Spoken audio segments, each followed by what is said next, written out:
ಪಾತ್ರೆ ಎಣ್ಣೆ ಎಣ್ಣೆ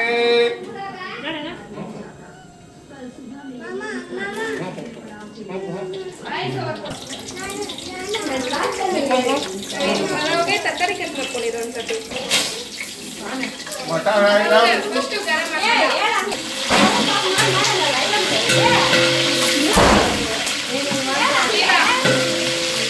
ಇವಾಗಲ್ಲ ಹೇಳೋದು ಅದು ಇದು ಮಾಡೋದು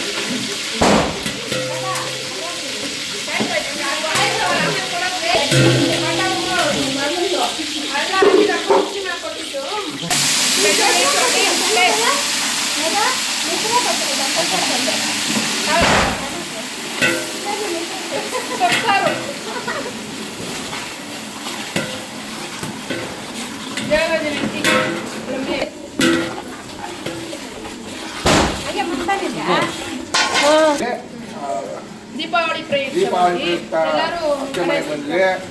ಇಲ್ಲಿ ನಮ್ಮ ಅತ್ತೆ ಅವರು ಮಾವ ಅವರು ಮಕ್ಕಳು ಆಮೇಲೆ ತಂಗಿದ್ರು ಎಲ್ಲ ಸೇರ್ಕೊಂಡು ಬೆಳಗ್ಗೆ ಏನು ಮಾಡಬೇಕು ಅಂದರೆ ಏನೇನೋ ಯೋಚನೆ ಮಾಡ್ತಾಯಿದ್ರು. ಈಗ ವೆಜಿಟೇಬಲ್ ಬಿರಿಯಾನಿ ಮಾಡೋಣ ಅಂತ ಎಲ್ಲರೂ ಡಿಸೈಡ್ ಆದಮೇಲೆ ಮೊದಲಿಗೆ ಎಣ್ಣೆ ಹಾಕಿದ್ವಿ. ಎಣ್ಣೆ ಆದಮೇಲೆ ಜೀರಿಗೆ, ಅದಾದಮೇಲೆ ಚಕ್ಕೆ ಲವಂಗ ಮಸಾಲ ಐಟಮ್ ಎಲ್ಲ ಹಾಕಿದ್ವಿ, ಸ್ಪೈಸಸ್ ಎಲ್ಲ ಹಾಕಿದ್ದೀವಿ. ಅದಾದಮೇಲೆ ಶುಂಠಿ ಬೆಳ್ಳುಳ್ಳಿ ಪೇಸ್ಟು ಮತ್ತು ಇದು ಮಸಾಲೆ ರುಬ್ಬಿಟ್ಕೊಂಡಿರೋ ಮಸಾಲೆ ಹಾಕಿದ್ದೀವಿ. ಇದಾದಮೇಲೆ ಚೆನ್ನಾಗಿ ಫ್ರೈ ಮಾಡ್ಕೋಬೇಕು, ಡೀಪ್ ಫ್ರೈ ಆಗಬೇಕು. ಆಗ ಮಸಾಲೆ ಬಂದ್ಬಿಟ್ಟು ತನ್ನ ಫ್ಲೇವರ್ ಬಿಟ್ಕೊಡುತ್ತೆ.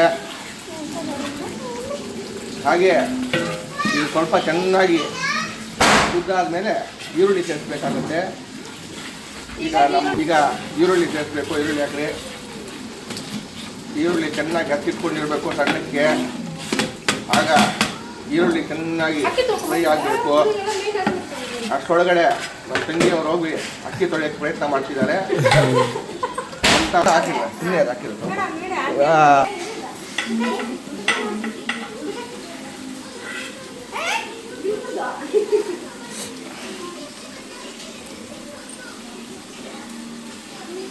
ಹಾಗೆ ಒಂದು ನಿಂಬೆಹಣ್ಣನ್ನ ಚೆನ್ನಾಗಿ ಇಸ್ಕಿಟ್ಕೊಂಡು ಅದನ್ನು ರಸನ ಸೇರಿಸ್ಕೊಳ್ಬೇಕು.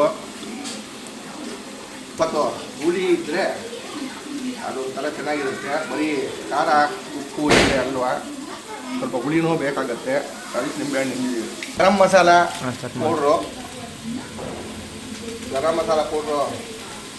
ಸ್ವಲ್ಪ ಜಾಸ್ತಿ ಸೇರಿಸ್ಕೊಳ್ಳಿ.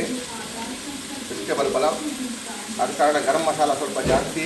ಮತ್ತು ಬಿರಿಯಾನಿ ಮಸಾಲ ಹಾಕ್ತಾ ಇದ್ದೀವಿ. ಬಿರಿಯಾನಿ ಮಸಾಲ ಚೆನ್ನಾಗಿ ಸೇರಿಸಿದಾದ್ಮೇಲೆ ಹಾಗೆ ತಿರುಗ್ಕೊಳ್ತಾ ಇರಬೇಕು. ಧನಿಯಾ ಪುಡಿ ಸ್ವಲ್ಪ, ಅಚ್ಕಾರ ಪುಡಿ ಒಂದು ಸ್ಪೂನ್ ಸಾಕು. ಇದಕ್ಕೆ ಆಲ್ರೆಡಿ ಹಸಿ ಮೆಣಸಿನ್ಕಾಯಿ ಹಾಕಿದ್ದೀವಿ ರುಬ್ಬೋದಕ್ಕೆ. ಧನಿಯಾ ಪುಡಿ 1 ಸ್ಪೂನು ಸಾಕು. ಸ್ವಲ್ಪ ಉಪ್ಪು ಕೂಡ ಸ್ವಲ್ಪ ಹಾಕಿರೋಣ. ಆಮೇಲೆ ಚೆನ್ನಾಗಿ ಕಲಿಸ್ಕೋಬೇಕು. ಈಗ ಚೆನ್ನಾಗಿ ಆದರೆ ಆ ಮಸಾಲ ಎಲ್ಲ ಎಣ್ಣೆ ಜೊತೆ ಸೇರಿದಾಗ ಘಮ ಅಂತಿದೆ. ನನ್ನ ಬಾಮ ಇದಕ್ಕೆ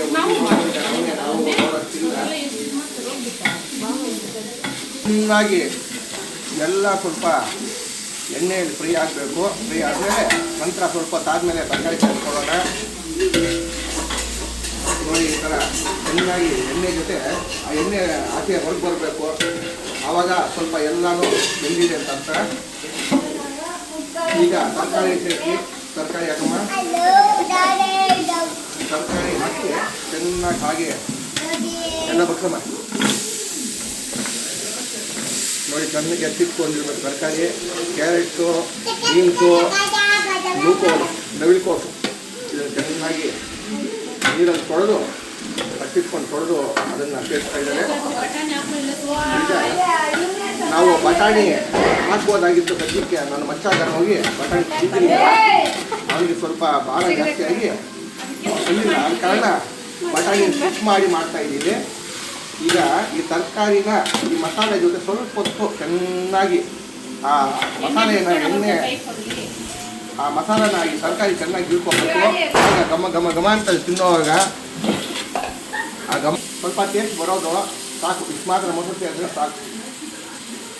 ಯಾಕಂದರೆ ಹುಳಿ ಬರುತ್ತೋ ಅದರಿಂದಾನೆ ಮೊಸರು ಹಾಕೋದ್ರಿಂದ ಸ್ವಲ್ಪ ಹುಳಿ ಎತ್ಕೊಡುತ್ತೆ. ಈ ಹುಳಿ ಬರ್ಬೇಕಂತಾನೆ ಮೊಸರು ಸೇರಿಸೋದು. ಜನ ಹೇಳಲ್ಲ ಇನ್ನೇನು ಮೊಸರು ಸೇರಿಸ್ತಾ ಇರೋದು ಅಂತ. ನೋಡಿ ಈ ಥರ ಮೊಸರು ಹೊಡಿಬಾರ್ದು. ಹೊಡಿದಿರ ಎಲ್ಲ ಮಿಕ್ಸ್ ಆಗಬೇಕು.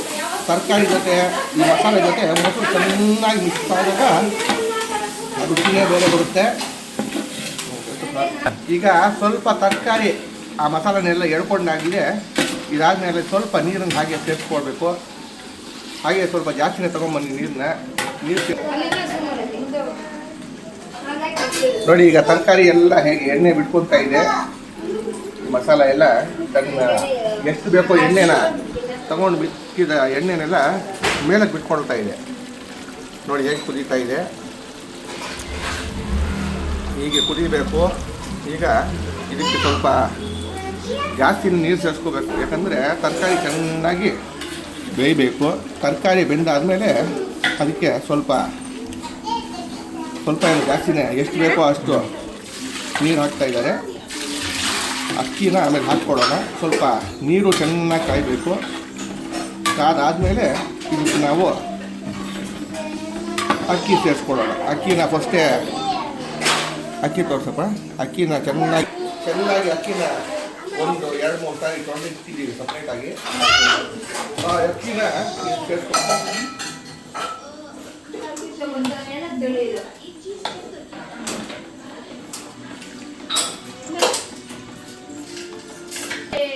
ಇದ್ರ ಮೇಲೆ ಒಂದು ಪ್ಲೇಟು ದೊಡ್ಡ ಪ್ಲೇಟನ್ನು ಮುಚ್ಚಿಟ್ರೆ ಅದು ಚೆನ್ನಾಗಿ ನೀರು ಕಾಯುತ್ತೆ.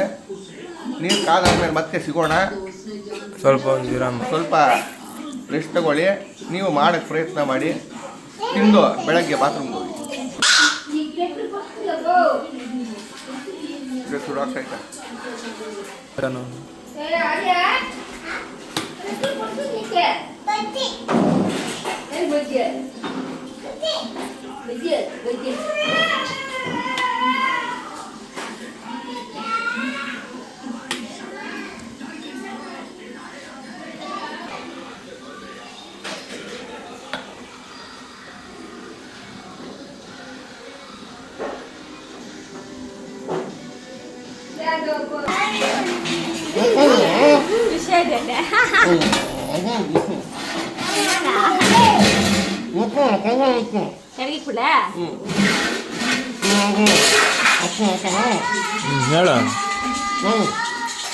ನಾನು ಅಕ್ಕಿ ಅಂತ ಹೇಳ ಬಂದ. ಈಗ ತರಕಾರಿ ಎಲ್ಲ ಕುದ್ದು ಚೆನ್ನಾಗಿ ಬೆಂದಾಗಿದೆ. ಈಗ ಅಕ್ಕಿ ಆಡ್ ಮಾಡ್ತಾ ಇದೀವಿ. ಹಾಫ್ ಅನ್ ಅವರ್ ಎಲ್ಲ ಒಂದು ಸ್ವಲ್ಪ ಚೂರು ಮಾಡಿದ್ವಿ. ಆಗ ಪಲಾವ್ ಚೆನ್ನಾಗಿ ಬರುತ್ತೆ ಅನ್ನೋ ಒಂದು ಕಾರಣಕ್ಕೆ ತೊಗೊಂಡಿತ್ತು. ಈಗ ಹಾಕಿದ್ದೀವಿ. ಈಗ ಅದಕ್ಕೆ ತಕ್ಕಂತೆ ನೀರು ಆ್ಯಡ್ ಮಾಡಬೇಕು. ನೀರು ಮೊದಲೇ ಹಾಕಿದ್ದೀವಿ. ಈಗ ಎಷ್ಟು ಬೇಕಷ್ಟು ಅದು ಕನ್ಸಿಸ್ಟೆನ್ಸಿ ನೋಡಿಕೊಂಡು ನೀರು ಆ್ಯಡ್ ಮಾಡಿ ಒಂದು ಸ್ವಲ್ಪ ಕೈ ಆಡಿಸಿ ಅದ್ರ ಮೇಲೆ ಮುಚ್ಚಿಡ್ಬೇಕು. ಇದಕ್ಕೆ ಬಿಡಬೇಕು.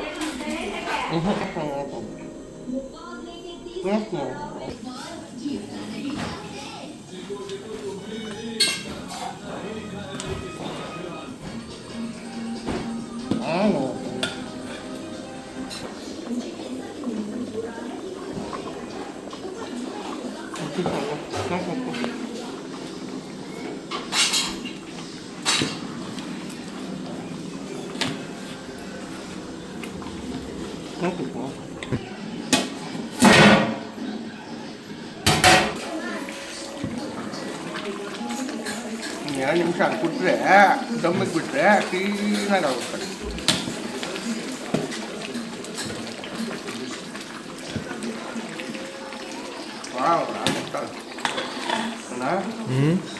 ಹೇಗೆ ಬಂದರೆ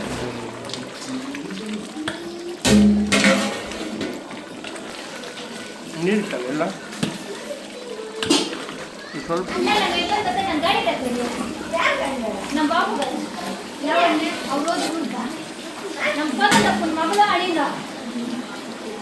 ನಾನು ಗಾಡಿ ಹಂಗೆ ಹತ್ತಿರ ಹಿಂಗೆ ಬಂದೆ ಅದಕ್ಕೆ ಇಬ್ಬರು ಯಾರು ಹೊಡ್ಬಿಟ್ರ ಹೇಳಿ ಬಾಂಗ ಹೇಳಿದ್ದೆ ಬಾ ಹೋಗೋದಂತ ಆಮೇಲೆ ಚಿನ್ನ ಮತ್ತೆ ಅವ್ರು ಚಪ್ಪ ಅದಕ್ಕೆ ಕಟ್ಟೋಕೆ ಮೊದಲು ತುಪ್ಪ ಸೇರಿಸ್ಕೊಳ್ಳೋಣ. ಲಾಸ್ಟಲ್ಲಿ ತುಪ್ಪ ಹಾಕಿದ್ರೆ ಮೊದಲೇ ತುಪ್ಪ ಹಾಕಿದ್ರೆ ಮಸಾಲೆ ತುಪ್ಪದ ಒಟ್ಟಾಕುತ್ತೆ. ಲಾಸ್ಟಲ್ಲಿ ತುಪ್ಪ ಹಾಕ್ತಾಯಿದ್ದೀವಿ.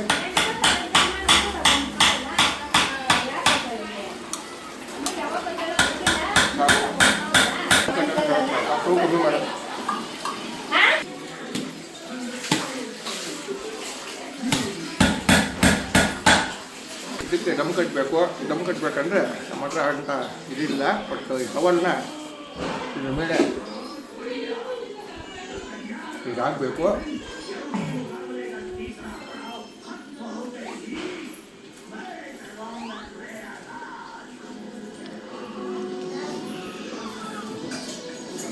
ಗಿಡನ ಆನ್ ಮಾಡಲ್ಲ ಪ್ಲೇಟಲ್ಲಿ ಇಕ್ಕಿರೋದು. ನೀರು ಬಿಡ್ತಾ ಇದ್ದೀವಿ. ಯಾಕಂದರೆ ಆ ವೈದ್ಯದಿಂದ ದಮ್ಮು ಚೆನ್ನಾಗಿ ಆಗುತ್ತೆ, ಅನ್ನ ಬೇಗ ಕುಡಿದು ಕೊಡುತ್ತೆ. ಸೊ ಇನ್ನೊಂದು 10 ನಿಮಿಷ ಅಷ್ಟೇ ಪಲಾವ್ ರೆಡಿಯಾಗಿರುತ್ತೆ, ತಿನ್ಬೋದು. ಪಲಾವ್ಗೆ ಮೊಸರು ಬಜ್ಜಿ ಮಾಡೋದು ಇದೆಲ್ಲ ತಿಂದಿದ್ದೀನಿ. ಎಲ್ಲ ಮದ್ರಲ್ಲಿ ಇರುತ್ತೆ. ನೆನೆಸಿದ್ದೀನಿ ಒಡೆ ಊರು ನೆಂದೈತೆ. ಇವಾಗ ಮಾಡ್ಬೇಡೆ ಮಿಕ್ಸಿಗೆ ಹಾಕೋ. 11 ಗಂಟೆ 11:15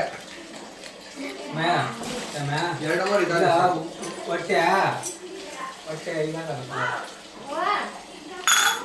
ಲೋಕಲ್ ಬಿರಿಯಾನಿ ತಿನ್ನಿಸುತ್ತಲ್ವ, ಬಿರಿಯಾನಿ ಕೊಡಿ.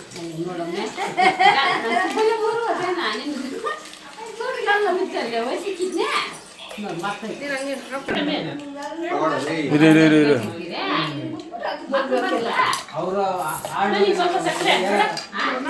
ಪಲಾವ್ಗೆ ಮೊಸರು ಬಜ್ಜಿ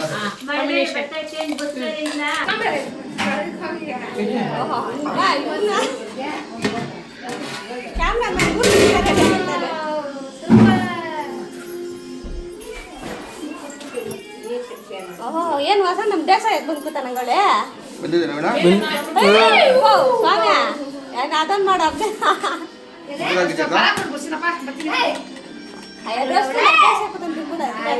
ಉದುರುದ್ರಾಗಿದೆಯಾ? ಹಾಂ ನೋಡಿ, ಈ ಥರ ಉದುರುದ್ರಾಗ ಆಗಿದೆ, ಚೆನ್ನಾಗಿ ಬಂದಿದೆ. ಅದನ್ನ ಇನ್ನೊಂದು 2 ನಿಮಿಷ ಸುಮ್ಮನೆ ಬಿಟ್ಬಿಟ್ರೆ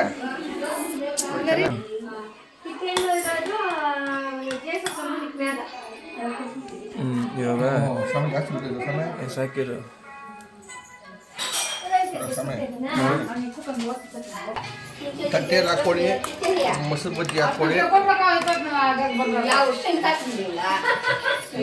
ಆಗಲ್ಲ ಬಿಡು ಒಂದು ಸೌಂಡ್. ಪಲಾವು ಮೊಸರು ಬಜ್ಜಿ ಇದನ್ನ ಸ್ವಲ್ಪ ಇಟ್ಕೊಂಡು ಚಿಕ್ಕದಾಗಿ ಕಲ್ಸ್ಕೊಂಡು ಇಟ್ಕೊಂಡು ಸ್ವಲ್ಪ ಇಲ್ಲ ನನ್ನ ಮಗನಿಗೂ ಸ್ವಲ್ಪ ಇಷ್ಟೇ ನೋಡುವ. ಪಲಾವ್ ಸೂಪರ್ ಆಗಿದ್ದಮ್ಮ. ಬಂಗಾರಿ ಸ್ವಲ್ಪ ಬಾ.